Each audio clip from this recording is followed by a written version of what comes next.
पंचायतों का दौर देखा, पंचायत से किसान मूवमेंट देखा। हम जाना चाहते थे मिलिट्री में, ठीक है। हमको करनी थी ट्रेनिंग, हम करना चाहते थे कमांडो की ट्रेनिंग, ठीक है। आज भी जो सपोर्ट है आंदोलन को वो खाप पंचायत की है जी।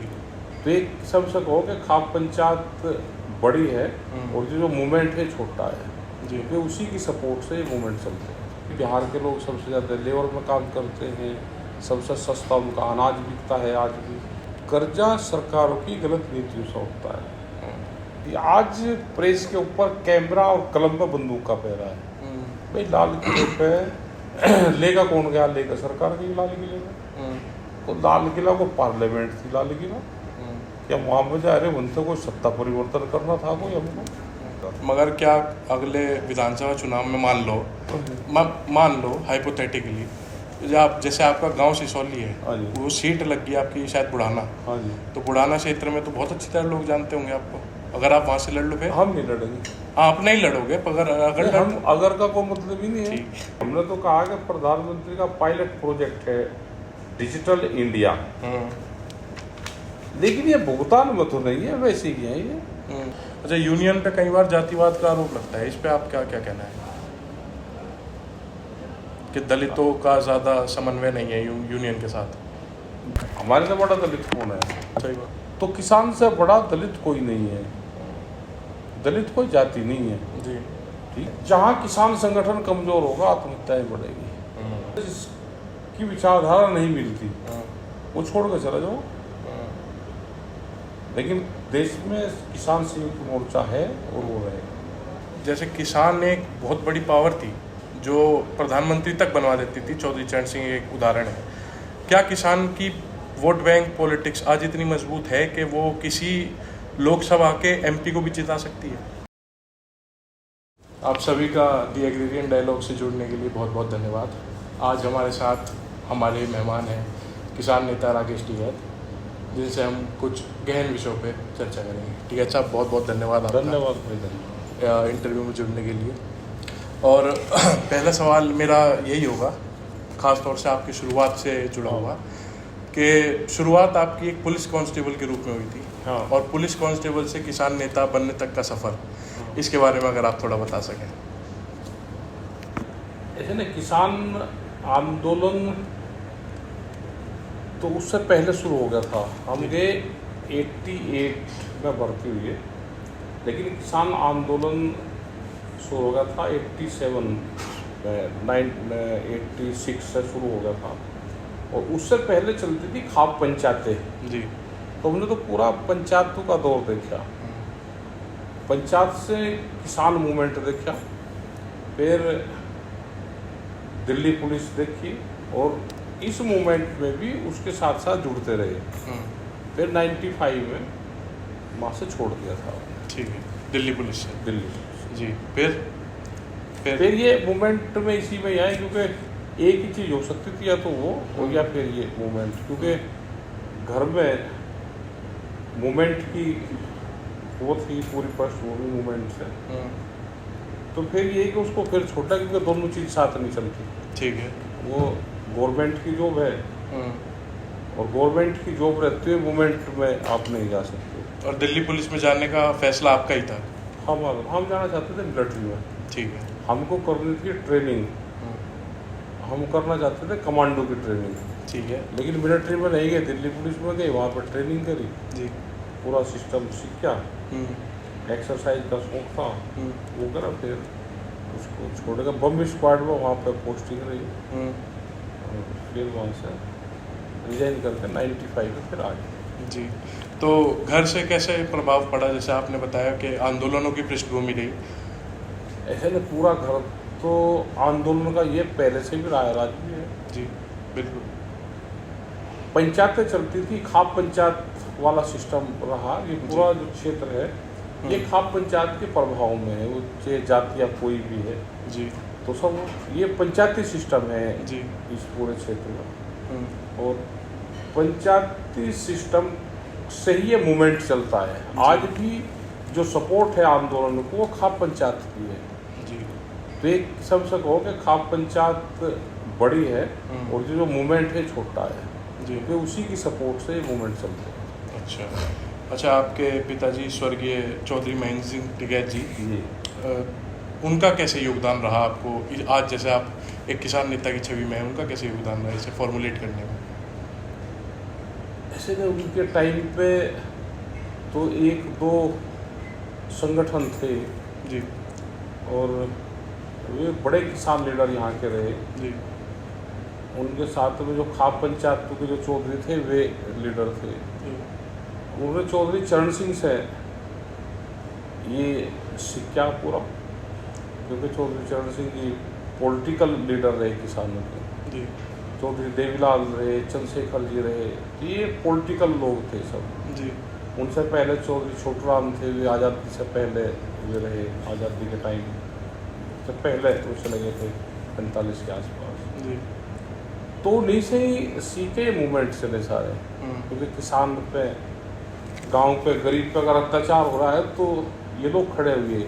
आज़ादी के टाइम पे खाप पंचायतें खड़ी हुई और किसानों के खिलाफ अगर सरकार ने फैसले लिए तो ये आंदोलन खड़े हुए, और आज वही मूवमेंट चला हुआ है आज भी उनके जाने के बाद में भी। लेकिन आज बहुत देश में संगठन हैं आज चल रहे हैं।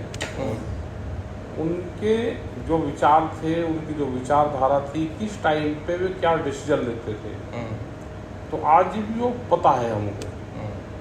उनके साथ के बहुत लोग हैं उस मूवमेंट के, जिन्होंने जो किसान संगठन के फाउंडर मेंबर रहे। मेरठ के आंदोलन चले तो मेरठ का आंदोलन 27 दिन चला, तो 27 दिन में हमें लगता कि कोई घर, वो गाजियाबाद मेरठ के क्षेत्र का हो, किसी भी जाति बिरादरी का हो, मुजफ्फरनगर कहे कि हर घर से वहाँ पे खाना ना गया, कोई ना कोई चीज़ ना गई हो वहाँ पे बन गया। तो ये सब जनता के सहयोग से ही चले। चाहे नईमा आंदोलन भुप्पे का रहा हो मुजफ्फरनगर का, वो 40 दिन चला।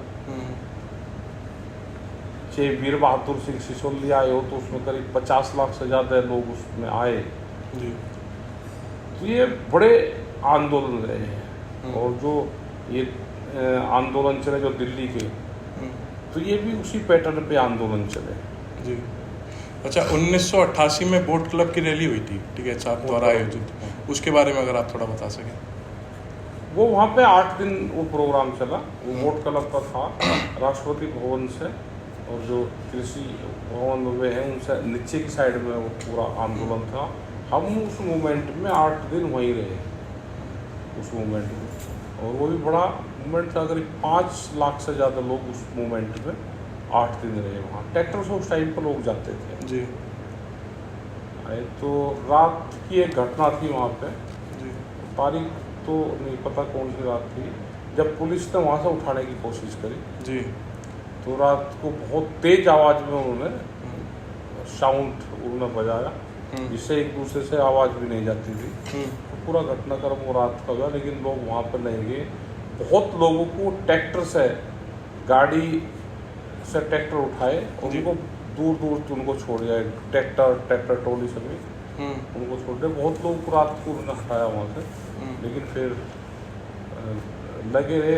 अगले दिन फिर बहुत लोग वहाँ पे आए, तो फिर वो 8 दिन तक वो मूवमेंट वहाँ पे चला। ठीक है, उसकी मांगे, महत्वपूर्ण मांगे क्या थी 88 वाली? किसान के संबंधी, किसानों के भाव का सवाल था वो। वही सवाल थे जो किसानों के सवाल है। जी।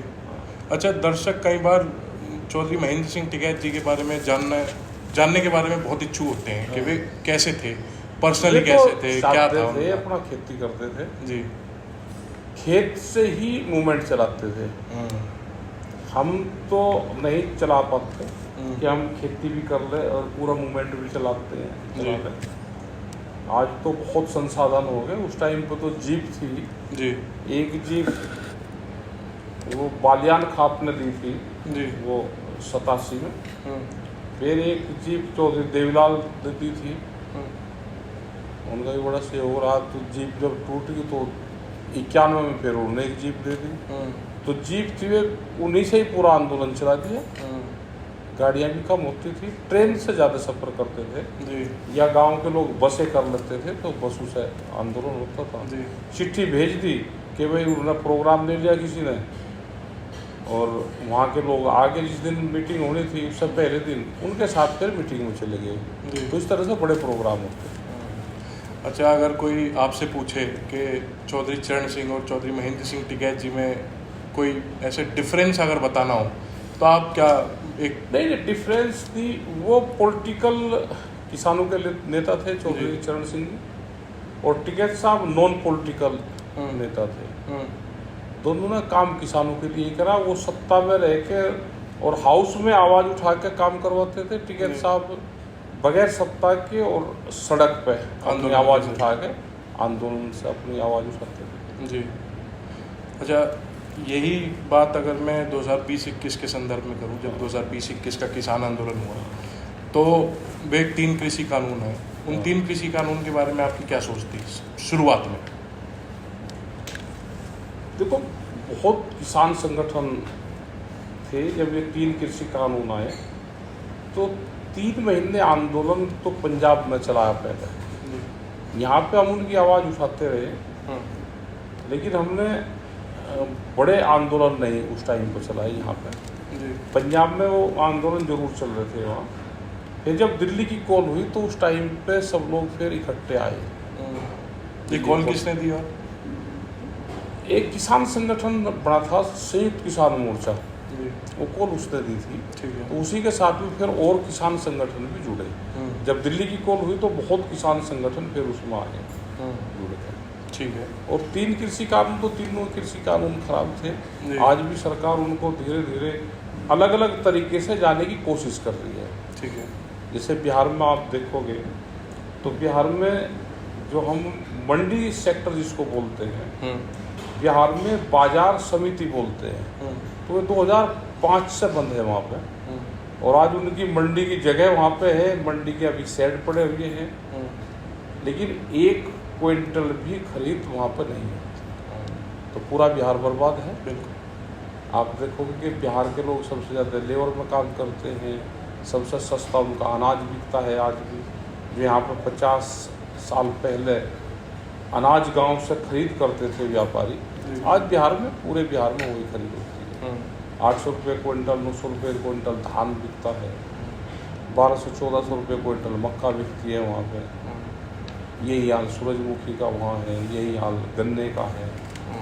तो इसलिए बिहार के लोगों ने कृषि को छोड़ दिया, और वो या तो एजुकेशन में गए, पढ़ाई में जी, और उससे अधिकारी वो बने, और या वो लेबर में गए। ठीक है। तो यहाँ पे भी 3 कृषि कानून में यही था, मंडी एक्ट भी था कि, और धीरे धीरे सरकार उसको करने लग रही है। अब भी अब शुरू कर रहा है उसमें कि मंडी के बाहर खरीद हो जाएगी।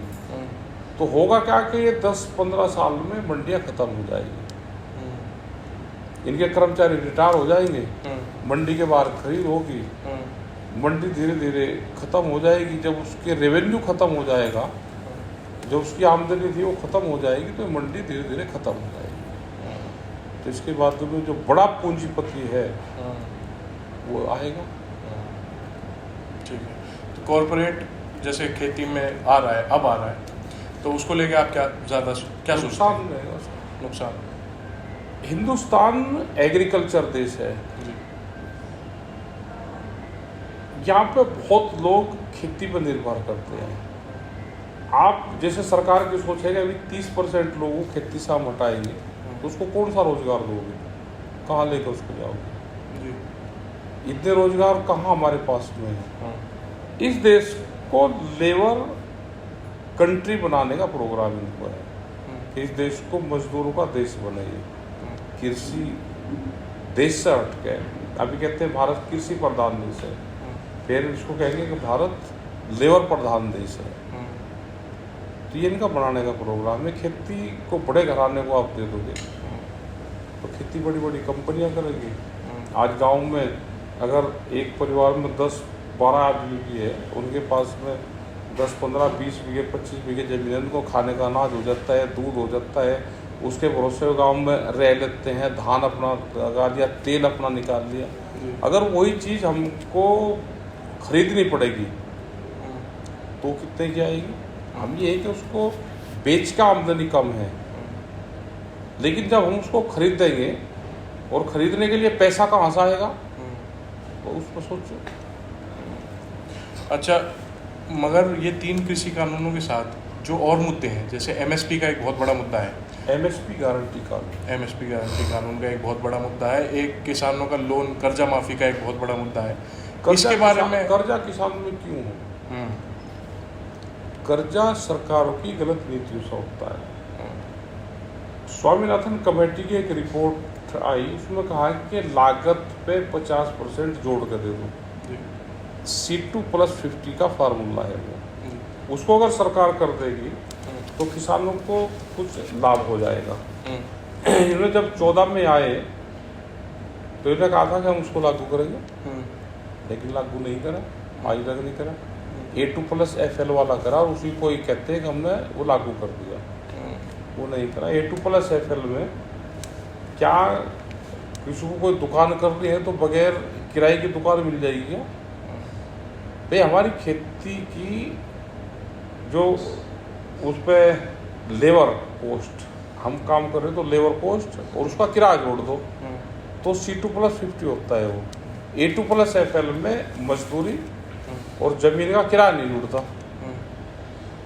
तो A2+FL है तो उससे जो है उसके रेट रिवाइज नहीं होते। फिर अगर जो रेट रिवाइज भी हो गए, MSP जिसको बोलते हैं, उस पर खरीदनी होती, भैया तो ये सारी खरीद करें, सारी खरीद हो नहीं सकती, तो फिर ये कर दे कि उस पर MSP गारंटी कानून बना दे कि कोई भी व्यापारी खरीद करेगा उसके कम पर खरीद नहीं करेगा। ये हम चाहते हैं, लेकिन ये सरकार बड़े व्यापारियों की है तो इस पे कानून नहीं बनाएगी, क्योंकि जो बिहार से 1000 रुपये क्विंटल में धान खरीद कर यहाँ पे MSP पे बेचता है, जो जितने सेलर्स हैं ये जाते हैं सस्ते में खरीद के महंगे में बेचते हैं तो उनको नुकसान होगा। वे कौन लोग हैं? वे व्यापारी हैं। अच्छा, अगर MSP का कानून बन जाए तो क्या समझते हैं आप, कितनी किसानों की समस्या हल हो जाएगी इससे? उसके नीचे में खरीद नहीं होगी तो कुछ तो फायदा होगा ना। जो 1000 रुपये में बेच रहा है तो 2200 रुपये में तो जाएगा।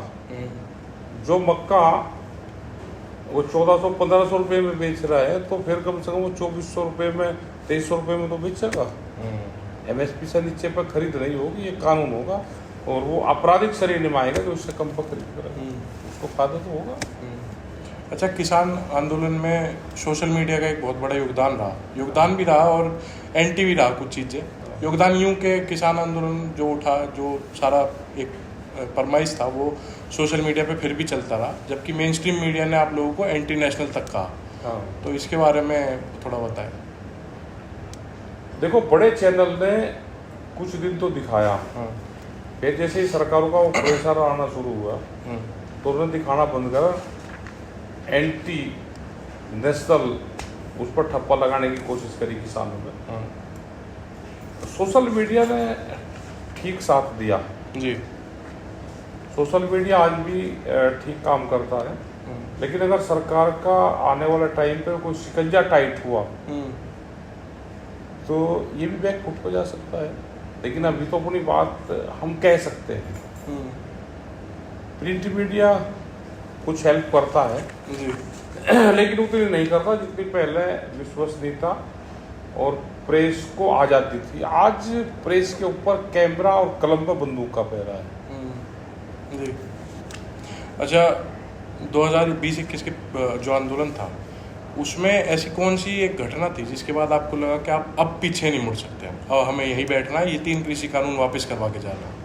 यही शुरुआत से यही सोच थी? नहीं, शुरुआत से यही थी। शुरुआत से यही सोच थी। इसमें था क्या कि जो पंजाब के लोग आए थे वे जब 3 महीने बाद में वहाँ से चले पंजाब से, वो गुरुद्वारे एक धार्मिक वो है उनका बड़ी मान्यता है गुरुद्वारों की, वहाँ से वो अरदास करके चले जी। और वो बहुत जो सिख समाज है बहुत कट्टर है वो अपनी बात के प्रति, और वहाँ से अगर अरदास कर कर वो चले कि हम जब तक वे वापसी नहीं होंगे तो हम वापसी आएंगे नहीं। और एक हर आदमी के डिमांड में है कि थी कि ये कानून वापसी नहीं तो घर वापसी नहीं, ये नारा सब जगह लग गया था। ठीक है। तो वहाँ से वापसी आने का कोई मतलब था ही नहीं कि वापसी आ जाए। वहाँ की जो ज़मीन है वो भी बोलती थी कि कानून वापसी नहीं तो घर वापसी नहीं। जी।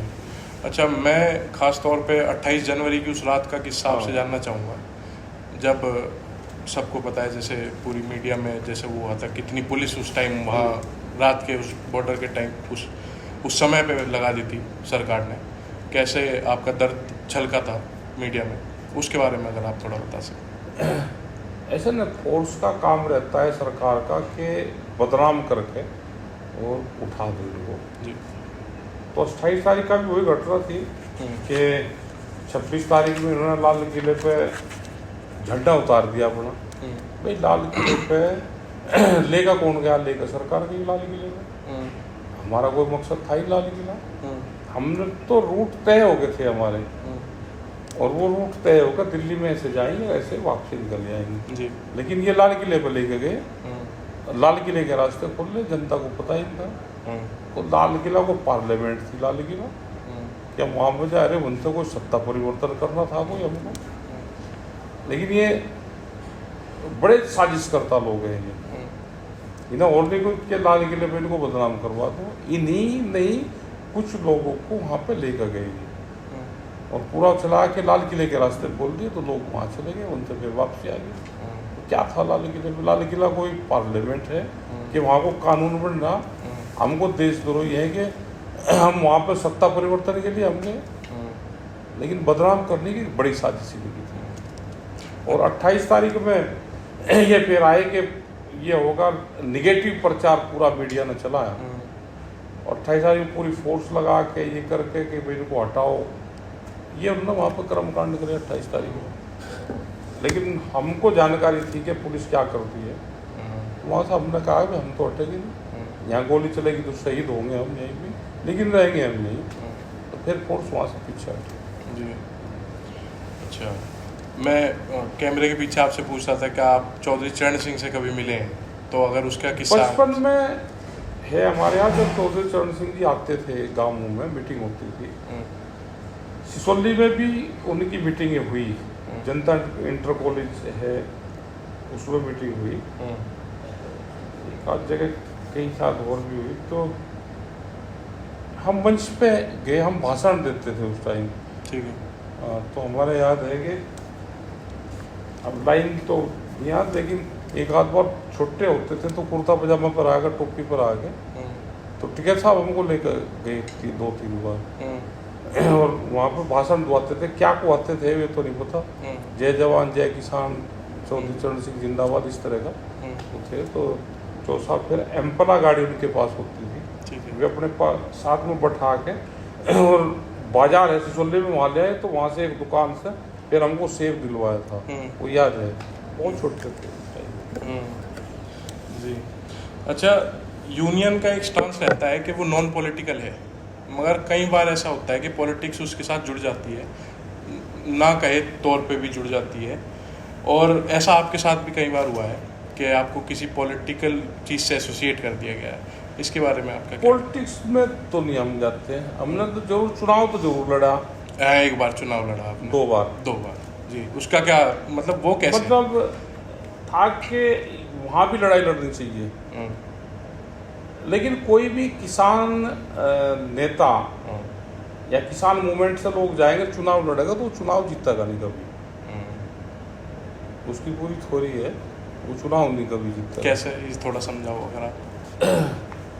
हम बड़े नेता या कोई भी बड़ा नेता होगा, वो बगैर पार्टी के चुनाव नहीं जीत सकता। हम बड़े नेता है, पूरे देश में हम प्रोग्राम करते हैं, लेकिन जब चुनाव लड़ना पड़ेगा तो पर्टिकुलर एक क्षेत्र चुनना पड़ेगा, उस क्षेत्र में हम जाते नहीं। तो जब जाते नहीं तो वो लोग वोट तो वहाँ से देंगे ना, तो वे कहेंगे जी हमारे पास तो आए नहीं, हम क्यों वोट दें? तो इसलिए किसी को भी अगर चुनाव लड़ना तो सिर्फ क्षेत्र चिन्हित करना पड़ेगा, उसी क्षेत्र में उसको रहना पड़ेगा। मगर क्या अगले विधानसभा चुनाव में मान लो हाइपोथेटिकली आप जैसे आपका गांव सिसौली है, हाँ जी। वो सीट लग गई आपकी शायद बुढ़ाना, हाँ जी। तो बुढ़ाना क्षेत्र में तो बहुत अच्छी तरह लोग जानते होंगे आपको।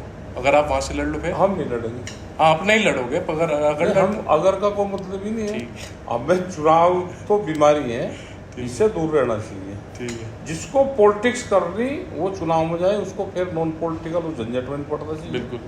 और जिसको नॉन पॉलिटिकल वो करनी तो उसको चुनाव की तरफ नहीं जाना चाहिए। हमने जो चुनाव में गए तो वो ठीक नहीं था। अच्छा, एसकेएम से निकल के तो कई नेता गए चुनाव में, तो चाहे चुनाव में हर्ष थे कौन का क्या होगा। हमने मना कर था कि चुनाव में जाओगे तो फेल होगे। अच्छा, ये आपने मीटिंग में कहा था? हाँ, मीटिंग में कहा आगे भी कोई नेता चुनाव लड़ेगा तो फेल होगा। अच्छा, क्योंकि हम एक किसान मजदूर की आवाज उठाते हैं। जब चुनाव लड़ता है तो हमको बहुत लोगों के वोट चाहिए जी, सही बात। तो उसके वोट हमको मिलेंगे नहीं। अच्छा, जैसे गवर्नमेंट आज डिजिटल चीज़ पे ज़्यादा पुश करती है, खासतौर से एग्रीकल्चर में भी देखती है कि डिजिटाइजेशन ज़्यादा हो, इस पर आपकी क्या राय है? और ये छोटे किसानों के लिए हमने तो कहा कि प्रधानमंत्री का पायलट प्रोजेक्ट है डिजिटल इंडिया,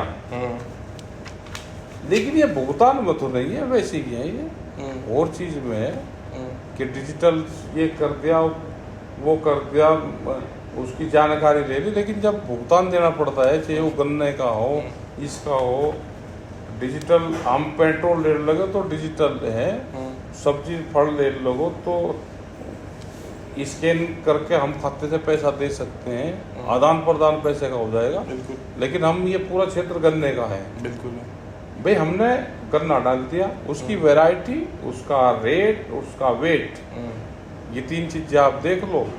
जैसे हमने शुगर फैक्ट्री पे गया, हमारे अकाउंट में पैसा आ जाना चाहिए, लेकिन मत नहीं। तो डिजिटल ये सरकार का जहाँ फायदा होगा तो डिजिटल है, जहाँ किसान और मजदूर को पैसा देना पड़ेगा, सरकार से लेना पड़ेगा, तो वहाँ डिजिटल है नहीं, वहाँ फेल है। हमने तो बार बार कहा कि प्रधानमंत्री जी का पायलट प्रोजेक्ट है डिजिटल इंडिया, लेकिन ये किसानों को उसमें भी लागू करो। अच्छा, जैसे आपने कहा ये पूरा क्षेत्र गन्ने का है, हाँ, तो आज ये क्षेत्र भारी मात्रा में गन्ना उगाता है। हाँ जी, गन्ना उगा के वो मिलों में जाता है, वो पैसा आता है। हाँ। पर ऐसा नहीं लगता कि गन्ना इतना ज़्यादा हो चुका है कि इस क्षेत्र को अब गन्ने से आगे क्या सोचना चाहिए? गन्ने से आगे क्या खेती किसानी? फसल चक्र अपनाना चाहिए। फसल चक्र अपना जाएगा तो पेस्टिसाइड जो दवाइयाँ हैं इस्तेमाल हो रहा है, फर्टिलाइजर का, पेस्टिसाइड का, वो कम होगा। हम उस पर भी कंट्रोल कर लेंगे तो वही एक बड़ी बचत होगी। हमको खर्चे कंट्रोल करने पड़ेंगे किसानों को, और जो ऑर्गेनिक फार्मिंग है उसकी तरफ जाना पड़ेगा। जो अभी पेस्टिसाइड ये बहुत इस्तेमाल होने लगा, और इसमें बड़ा रोल कंपनियों का है जी। अच्छा, यूनियन बताती है गाँवों में जाके किसानों को कि भाई आप ऑर्गेनिक फार्मिंग की तरफ जाओ, नेचुरल फार्मिंग, ऑर्गेनिक फार्मिंग, उसकी तरफ जाओ, करते हैं, उसको कहते हैं। ठीक है। अभी हम एक सीड ले आए थे धान का, पैडी का, अलीगढ़ से। अलीगढ़ में वो धान और गेहूं की खेती करते हैं, उन्होंने उस पर 16 बार स्प्रे किया वहाँ पे अलीगढ़ में। हम जब यहाँ पे जाए हमने कभी स्प्रे कराई नहीं। अच्छा, तो इसका मतलब ये है कि अगर एक ही फसल को आप बार बार बोते रहोगे तो उसके उसी तरह के वहाँ पे हानिकारक कीट उसमें पैदा होंगे जो फसल को नुकसान पहुँचाएंगे। अगर हम फसल चक्र का इस्तेमाल करेंगे तो नेचुरल पद्धति पे वो हमारी ज़मीन आ जाएगी।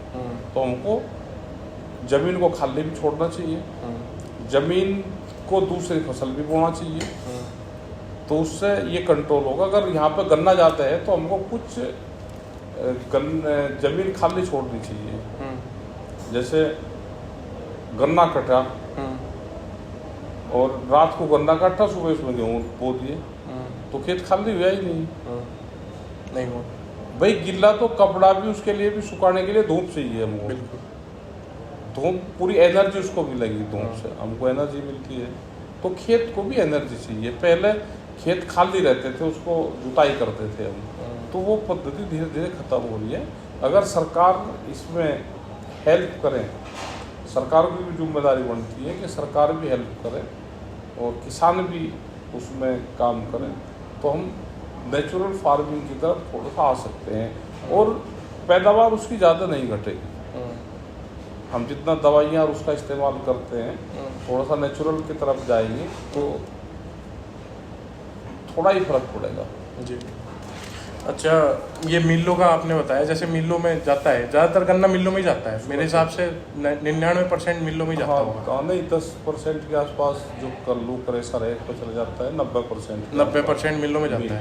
और मिल से पेमेंट बहुत लेट होती है, पेमेंट का बहुत इशू होता है। अब ठीक दे रही है, ठीक है, लेकिन कुछ फैक्ट्रियाँ हैं कि भुगतान नहीं दे रही।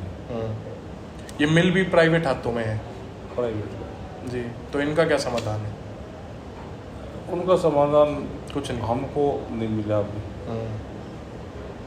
ठीक है, समाधान नहीं मिला उनको, क्योंकि आंदोलन लोगों ने कर लिए, वो नहीं देते भुगतान। कुछ फैक्ट्री हैं, कुछ ग्रुप हैं नहीं। अच्छा, यूनियन पे कई बार जातिवाद का आरोप लगता है, इस पे आप क्या क्या कहना है कि दलितों का ज़्यादा समन्वय नहीं है यूनियन के साथ? भाई यहाँ से आगे चले जाएंगे तो यादव बेल्ट आ जाएगी, यमुना के खद्दर में चले जाएंगे तो गुज्जर बेल्ट आ जाएगी, इस जगह आ जाएंगे तो ये कहते हैं कि जाट बेल्ट है, उस आगे चले जाएंगे तो दलित आ जाएंगे। जी, तो दलितों का तो पूरा इन्वॉल्वमेंट है। नोएडा में गांव है दलितों के पूरे, वैसी समाज के पूरे गांव संगठन में हमारे पदाधिकारी है। आगे चले जाएंगे जहाँ जिस क्षेत्र में जिस जाति का बाहुल्य है तो वहाँ वो कहते हैं ये तो इनकी, आगे चले जाएंगे तो कुर्मी का वो आ जाएगा, कुछ जगह जाएंगे तो ठाकुरों की यूनियन है। तो जहाँ जिस क्षेत्र में जिसका है तो उसको ये लगता है कि ये इन्हीं की है, दूसरे वालों को दबा रहे हैं। ठीक है, बीच में चले जाओगे आप बीच वाले बेल्ट पे कि भाई यादव ने कब्जा कर लिया, यादव दूसरे को आने नहीं देते।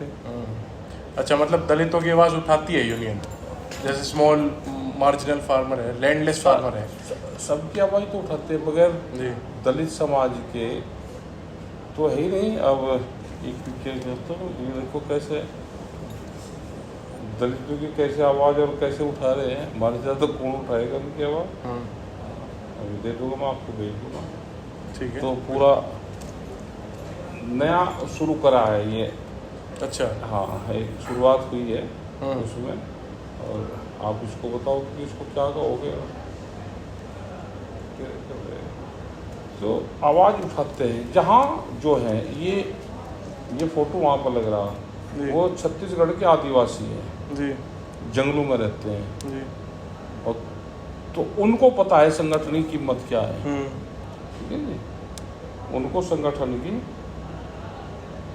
कीमत का पता है कि संगठन कैसे आता है। आज उसका पूरा फायदा उठा रहे, जो पहले हम यहाँ पे उठाते थे आज से कई साल पहले जी, तो अब वे उसका फायदा ले रहे हैं, वे संगठित है और उसका फायदा ले रहे हैं। बड़ी लड़ाइयाँ लड़ रहे हैं वहाँ पे। तो ऐसा नहीं कह सकते कि दलित नहीं है और ये। अच्छा, ये संविधान स्मारक बनाया, ठीक है, उस पर यूनियन का झंडा लगाया।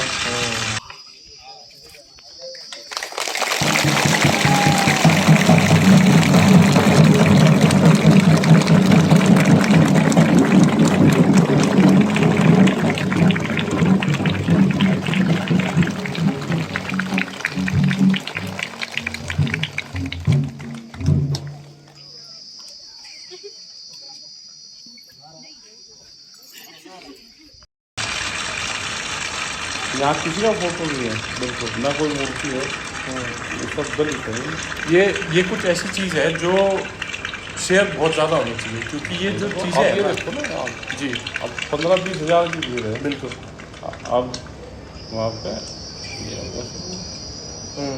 ये संविधान स्मारक हैं। संविधान स्मारक कहीं नहीं बनी, बिल्कुल सिर्फ किसान संगठन ने बनानी शुरू करी कि संविधान की रक्षा, इस पर फिर ये फ्लैग लगाया कि संविधान की रक्षा ये फ्लैग कर सकता है देश में। अब इस तरफ किसी की सोच है ही नहीं, बिल्कुल। तो ये देखो क्या भव्य स्वागत इन्होंने किया। ये सब दलित समाज में है। दलित कौन है? दलित वो है जो खेतों में काम करता है, जो गाँव में रहता है, हमारे से बड़ा दलित कौन है? सही बात। नहीं, हमारे से बड़ा खेत में काम करके हम उच्च जाति के हों, ठाकुर साहब है और दूसरे उस जाति के लोग हैं, ब्राह्मण समाज से हैं, हम जाट है, गुज्जर है, और खेत में काम करो, मिट्टी से हाथ लग सने हुए हो, उसके खेत के कपड़े हो किसान के, आप शहर में किसी के घर पर चले जाओ, देखा आपको अंदर बैठा ले, तो किसान से बड़ा दलित कोई नहीं है, दलित कोई जाति नहीं है जी। ठीक है। तो हमारे से बड़ा दलित कोई यही नहीं है। देखो वो बैठा लो, किसी भी जाति का है, देखो बैठा लो उसको कोई अंदर, उसको वहीं रखेगा। ये तो विचार से है जी। अच्छा, ये जातिवाद का सवाल तो ठीक है, मगर एक बहुत छोटा सा प्रश्न ये भी है कि कई बार खास तौर से मुजफ्फरनगर में यूनियन पे गोत्रवाद का आरोप भी लगता है, जो कि काफ़ी यूनिक है कि जो हमने 2019 के चुनाव में भी देखा कि कैसे थोड़ा सा यूनियन कहते हैं ऐसे कि यूनियन ने गोत्र की आड़ में एक बालियान के समर्थन में, हमने तो कभी नहीं किया जी ना, हमको पता किसने किसको वोट दी जी। हम तो यहाँ से 3 लोग गए थे गाड़ी में वोट डालने, जी 3, एक हम थे, जी हमारी वाइफ थी सुनीता जी, एक लड़का और पड़ोस में था।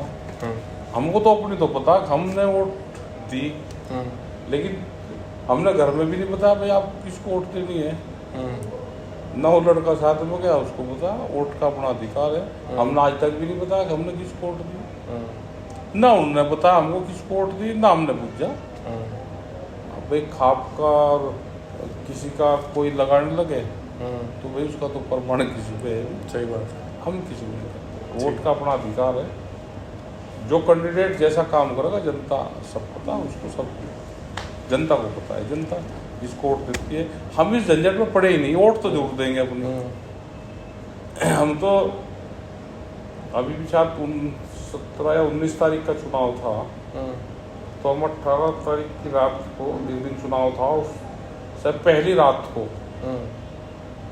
हम छत्तीसगढ़ में थे, कोंडा गांव में, ठीक है। और रात को वहाँ से चले 6 घंटे का, 4 घंटे का तो सफ़र करा रायपुर तक, 4-5 का, फिर आने का सोए सुबह 8, 8:30 बजे की फ्लाइट थी, तो 1-1.5 घंटा लौट के 1 घंटा नहाकर फिर फ्लाइट पकड़ी, फिर यहाँ पर आने का वोट डाली। वोट डालने जरूर आए, एक वोट डालने में हम क्योंकि 3 लोग गए, आने जाने का 37,000 रुपये का हमारा खर्चा बैठा था एक वोट डालने का, लेकिन हमने वोट जरूर डाली, बताई किसी को नहीं कि किसको दी। ठीक है। इस वाले चुनाव में जो अभी हुआ था 24 वाला। अच्छा, किसान आत्महत्या एक बहुत बड़ा विषय है, शायद वेस्ट यूपी के क्षेत्र में तो इतनी नहीं है, देश भर में बहुत है, महाराष्ट्र के रीजन में बहुत है। जहाँ किसान संगठन कमजोर होगा आत्महत्याएं बढ़ेगी। महाराष्ट्र में किसान संगठन शुरू के दौर में मजबूत किसान संगठन थे, लेकिन वो किसान संगठन प्रो गवर्नमेंट हो गए संगठन वहाँ पर था। जैसे शरद जोशी जी का, उनके जो नेता थे वो गवर्नमेंट की भाषा बोलते थे, तो आज वहाँ पर संगठन से लोगों का विश्वास उठ गया, तो इसलिए महाराष्ट्र में आत्महत्या ज़्यादा है। क्लाइमेट चेंज भी शायद इसमें थोड़ा सा, वो अगर वहाँ संगठन होगा तो जमीन का अधिग्रहण नहीं होगा, जमीन की नीलामी नहीं होगी, संगठन जाके खड़ा हो जाएगा। आज हमारे यहाँ क्यों जमीनों की नीलामी नहीं होती, कि संगठन वहाँ पर जाके खड़ा हो जाता है।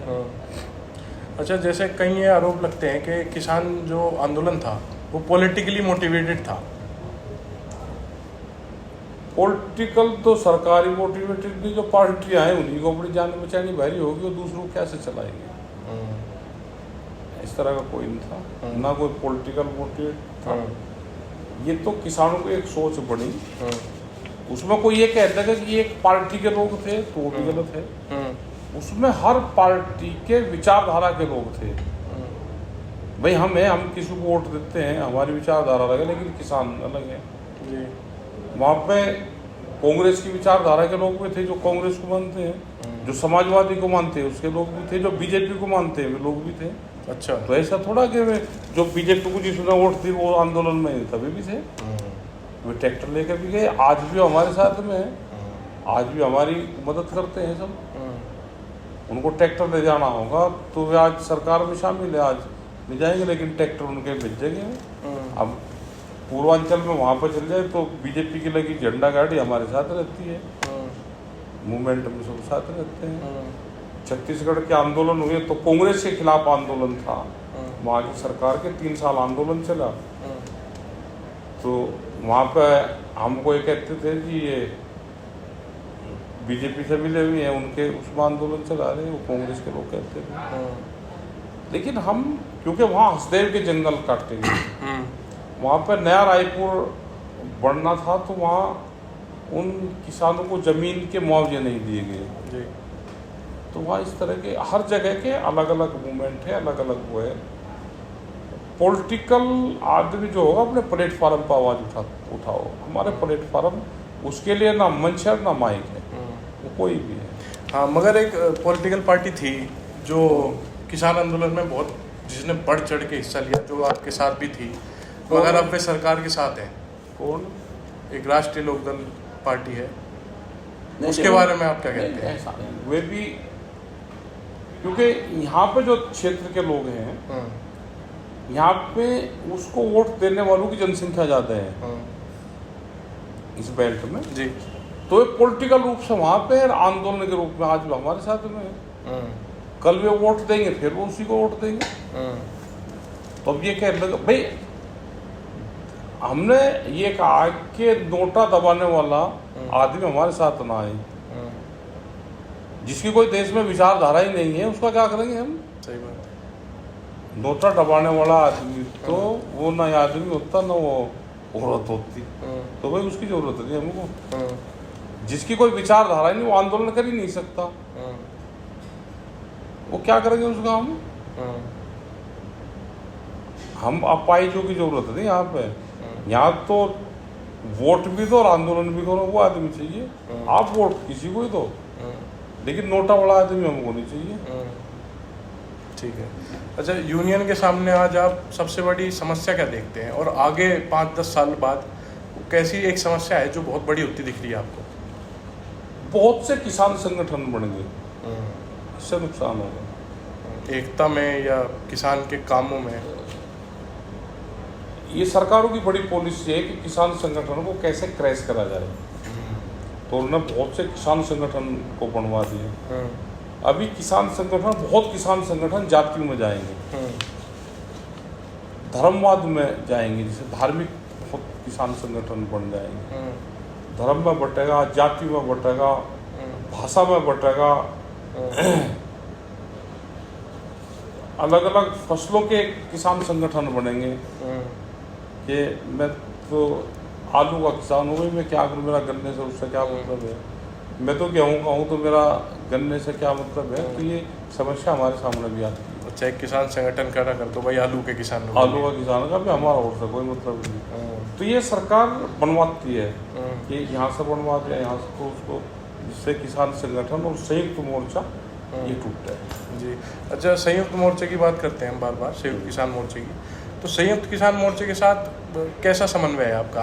आज कैसे देखते हैं आप? तो संयुक्त मोर्चे नहीं है ना, सब इकट्ठे हैं। जो मोर्चे के विचारधारा से जिसकी विचारधारा नहीं मिलती वो छोड़ कर चला जाओ, लेकिन देश में किसान संयुक्त मोर्चा है और वो रहेगा। अच्छा, क्या आप देखते हैं कि जैसे किसान एक बहुत बड़ी पावर थी जो प्रधानमंत्री तक बनवा देती थी, चौधरी चरण सिंह एक उदाहरण है, क्या किसान की वोट बैंक पॉलिटिक्स आज इतनी मजबूत है कि वो किसी लोकसभा के एमपी को भी जिता सकती है? क्या किसान इतना सशक्त है पॉलिटिकल रूप में? अभी तो बहुत जगह वो अलग अलग उसमें जाति में बहुत बट गए हैं जी। किसान संगठन जाति में बहुत बट रहे और पॉलिटिक्स से दूर रहते हैं। वो ना इलेक्शन लड़ता, अब अगला आने वाला कैंडिडेट कौन है सामने, उसकी क्या भूमिका है समाज में, तो लोग उसी को ज़्यादा वोट देते हैं। या पार्टी ने, जिस पार्टी ने अपना ज़्यादा प्रचार कर लिया उसका है।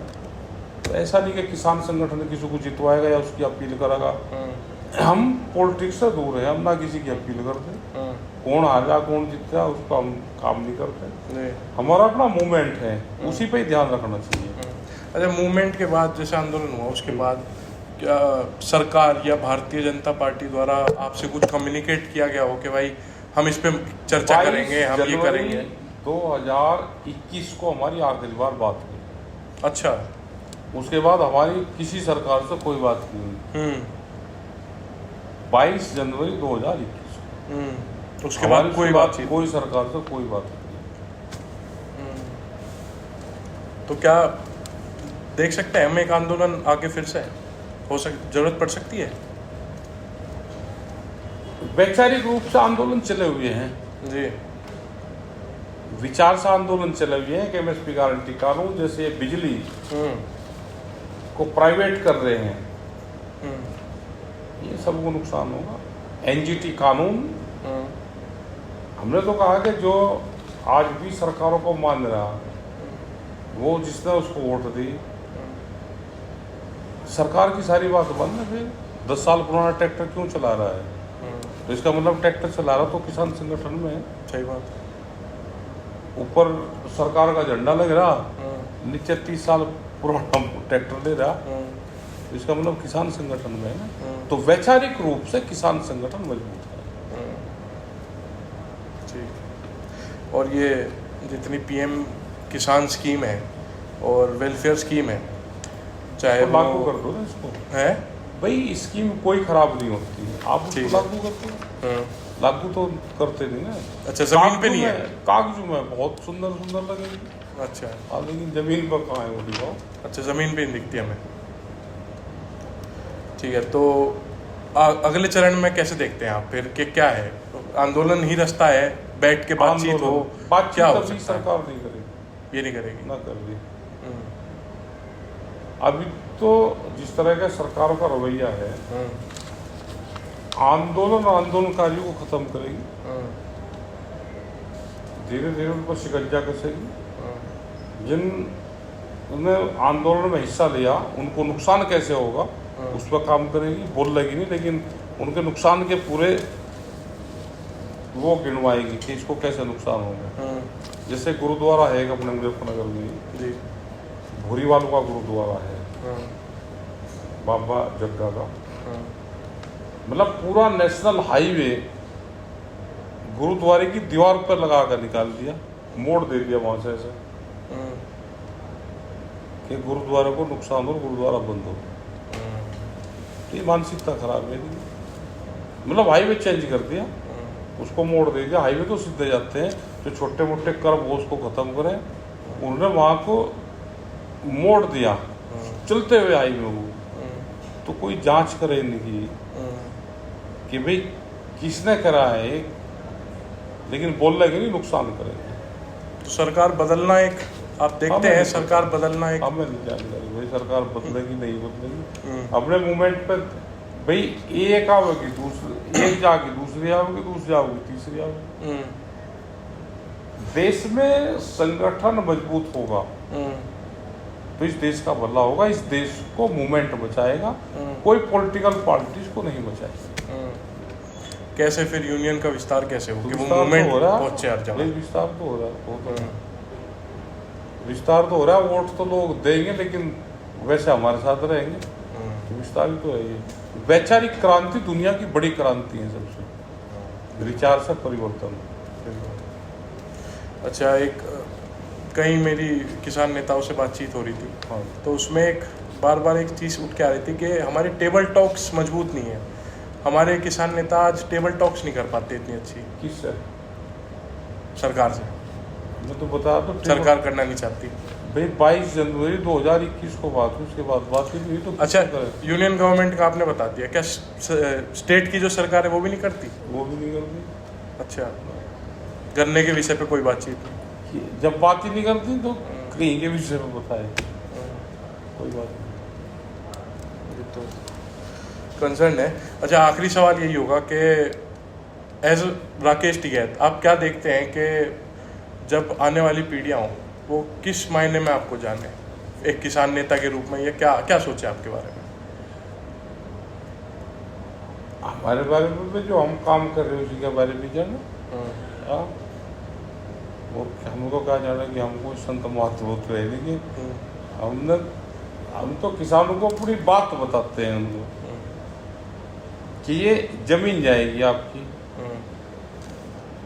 फसल दिन में नहीं बिकती, उसके लिए आंदोलन करते हैं। जमीन आप रात को बेचो, रात को बिकेगी। तो इसका मतलब ये है कि जमीन बचानी पड़ेगी हमको। जमीन बहुत स्पीड से जा रही है, हाईवे की जितनी जमीन है सब व्यापारी ने खरीद ली। जमीन छीनने का षड्यंत्र है ये पूंजीवाद हावी होता जा रहा। देश को गरीब बना के ही देश पर राज करा जा सकता है। 80 करोड़ लोगों को बताते हैं कि फ्री में अनाज दे रहा हो, गरीबी रेखा से नीचे है। क्यों है भाई, गरीबी रेखा से नीचे क्यों है? तो लोगों को वही खर्चे कम करने पड़ेंगे, अपना जमा पूंजी बढ़ानी पड़ेगी, जमीन ना बेचे। एग्रीकल्चर हड़ताल देश में होगी, करनी पड़ेगी एग्रीकल्चर हड़ताल, और संगठन को मजबूत बनाना होगा। बस यही चाह रहा है, मतलब सरकार से लड़ाई है। और किससे लड़ाई है भाई? लड़ाई तो सरकार से ही तो है, और किससे? ठीक है, ठीक है। अच्छा, बहुत बहुत धन्यवाद धन्यवाद जुड़ने के लिए। धन्यवाद। बहुत बहुत